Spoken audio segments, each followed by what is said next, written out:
Grace and peace, y'all. I hope everybody's feeling blessed today.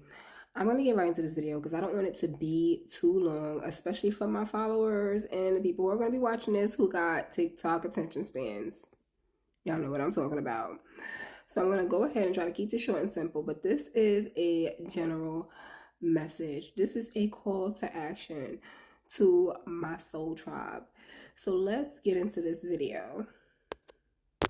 Welcome to Wisdom Became Her, that good old safe space where we go ahead and unpack our traumas so we can walk in the grace that God so lovingly gives us. If you are new here, you're supposed to be here. God has guided you home. So go ahead and hit that subscribe button because you are already family. If you are returning, hey, so family, happy that you're back in. We're going to go ahead and like this video and send it to the person that we know we love that needs to be put on track. The love is real here. So let's get right into this. All right, so I woke up this morning to one simple sentence, and it was, it's time to find your tribe. I'm talking eye-opening. That's the first thing I'm hearing, and I'm like, ooh, it's going to be one of those messages. So I grabbed my pen and paper and started doing some automatic writing. For those of you who don't know, automatic writing is probably one of the most successful ways to connect not only with your higher self, your spirit team, but with God. When you are attuned to the frequency of God, He can speak to you in real time. And you can receive the messages that you need from Him to put you on track flawlessly. And it is better served for you either coming right out of meditation in the throes of meditation or just waking up, because that is when your mind is still clear enough to receive. It hasn't been cluttered with all the thoughts of the day yet. So in my automatic writing, I immediately went into that. So I wrote down the sentence, it is time to find your tribe. My follow-up question was, who are they? Because this has been a question that has been on my heart for a very long time.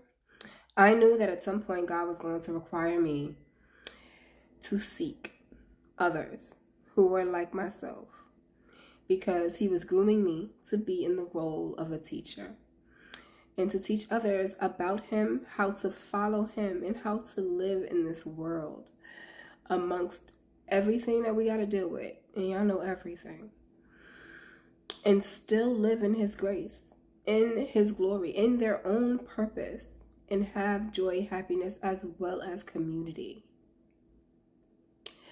So that was the first thing I needed to be sure that I was ready to start stepping into.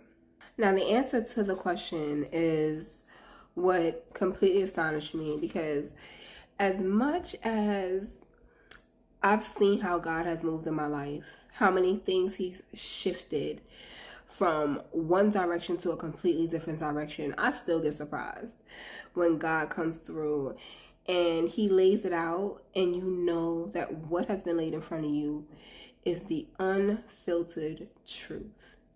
So I'm going to go ahead and read it to you guys, because I know that by you hearing it, it is supposed to strike a chord with you right in your heart space. So let me go ahead and give it to you. It said, they are the ones like you, the ones who were counted out by society, the ones who were told they have no worth, the ones who have learned that they were never meant to hide their amazing souls that God gifted them with, the ones labeled as black sheep because they held too much truth within them, the unprotected but deeply guarded ones. They are your family, and you are their safe space. Now, that resonated with me very deeply as soon as I heard it and I wrote it, because really, as I was hearing, I'm writing.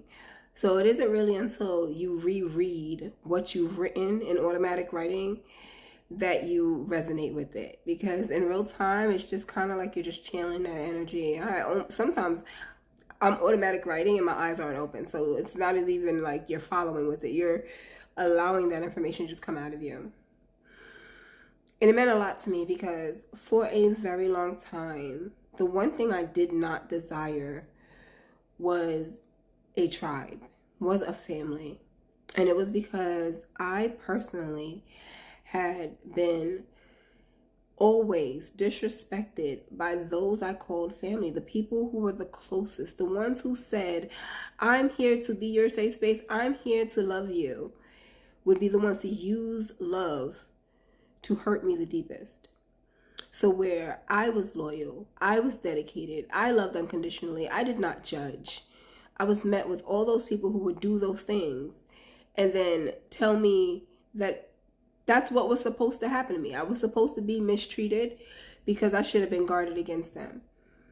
When, to be honest, love is in none of those things. You don't have to be guarded when it comes to loving people around you because they're supposed to be meeting you in that same place. I was met with a lot of people who looked at the fact that I did not mind being vulnerable and allowing them access to what my heart actually would provide, to say, oh, no, that's a weakness. It's only a weakness if the person who sees it wants to take advantage of it. Because the person who's coming with that same thing would never see that as a weakness. They see the strength and vulnerability. So, being that I was planted in the wrong place, I was met with a lot of the wrong souls. Now, it did have a purpose. The Lord showed me after my automatic writing one specific seed being planted in an area where there were a whole bunch of weeds. And in this vision, I watched the seed grow because this was what was intended. It was supposed to grow and show the weeds that they don't have to remain that way. That weeds still have beauty within them. That it doesn't discount you. But what I see now was the opposite of what happened, which was being planted amongst the weeds. And then because the enemy knew exactly where you were planted and what was within you, he threw concrete over the soil. So not only did you have a hard time breaking through that concrete to still grow and become who you were, but it also made the trials of the weeds around you go through so much more adversity that it hardened them. So reaching them was even more difficult. You had to grow through that adversity and then still reach back for people who were going through adversity and they weren't even built as resistant and resilient as you were. So now most of them would lose their luster, lose their shine, lose their love for life because they were being taught that everything that happened to them was what they were worth. And that vision was as powerful as even writing it down. So knowing that for a long time I didn't desire a community where I was just going to be a one-man show hanging out with Jesus and being like, listen, I don't need y'all. At least I know I'm with a real one. But in sitting with this information today, I realized that even though I have Jesus and I don't necessarily need a tribe, I don't need people to understand who I am. I understand and accept myself. Not everybody else has that. Not everybody else has a safe space where they can say, I'll just rock out with Jesus, because they don't quite know how to find Jesus yet. And since they don't have, the ability to find Jesus, they're looking for someone, something to connect with. And they're still going through the adversity. And that is why Jesus is calling for me to look for my tribe. So it was very, I want to say, refreshing and eye-opening to understand that it wasn't that I didn't desire having a tribe, having those around me who were like-minded, who were souls that were built through adversity and ready to become who they truly needed to become, but needed a little bit of assistance, a little bit of help, or even a little guidance. It was that I didn't want to be hurt anymore by those who just sought to seek it out to diminish it if they could.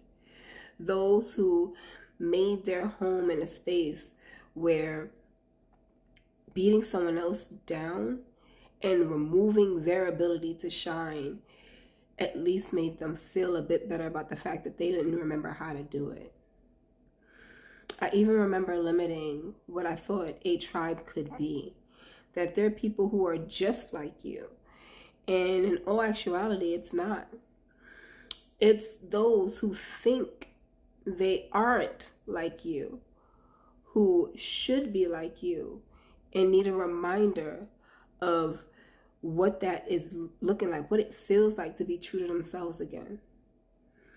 Because you'd be surprised how many people, they think that they're not like others. They think that they're not like someone who's of a kind-hearted nature, of, purity, of genuine and authentic thought patterns. And they think along the lines of how they can be the best for the group. But really they are. They just have learned that being down for the group can get you hurt. But it's because you're in the wrong groups. You're around the wrong people.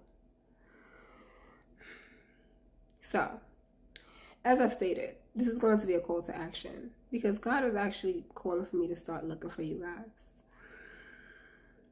I feel for a lot of people who meet me, they write me off as somebody who hasn't been through much. And I definitely would challenge that.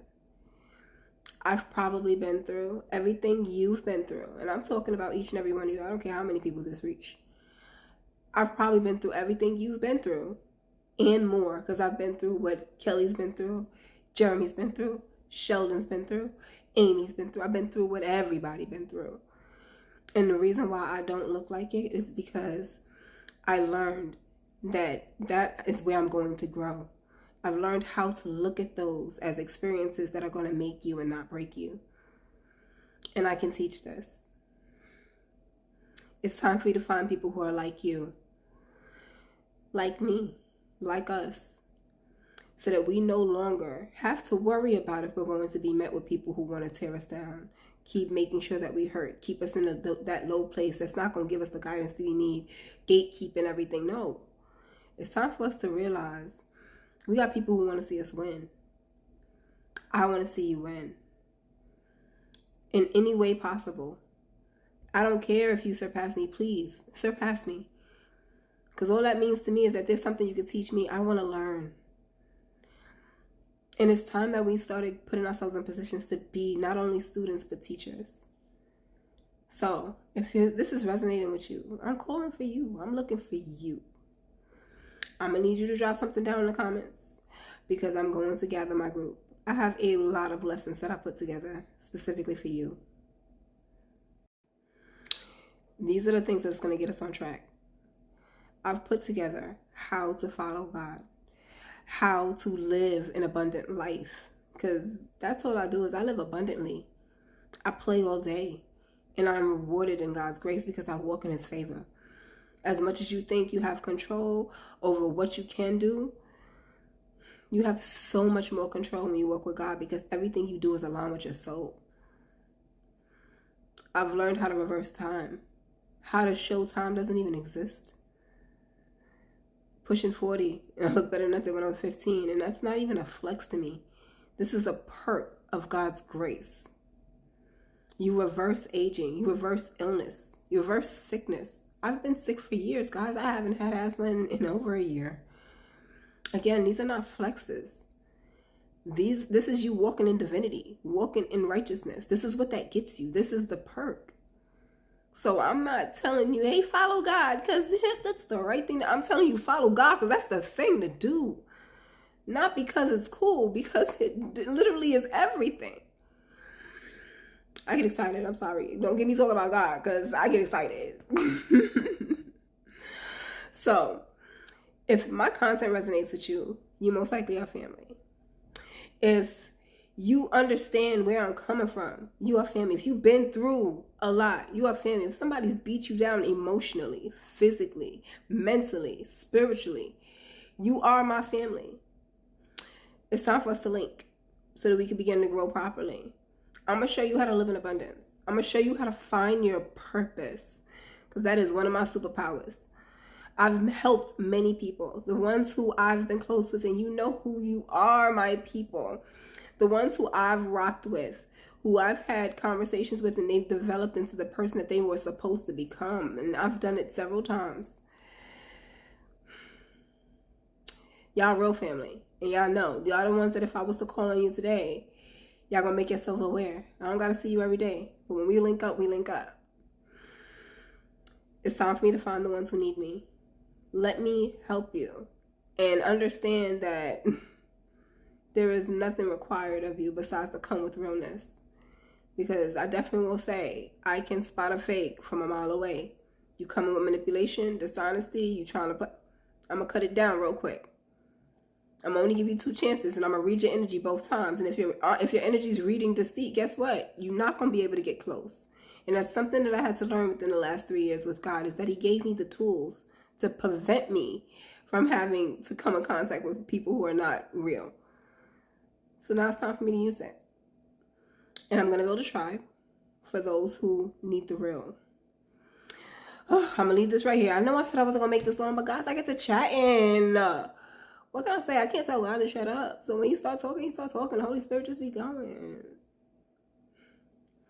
So, have a very blessed day. Reach out to me. Send me something, comments, emojis, even just simply like the video. I'm going to reach out to you so I can build this tribe, because it's long overdue. Right, y'all? Love and light and peace.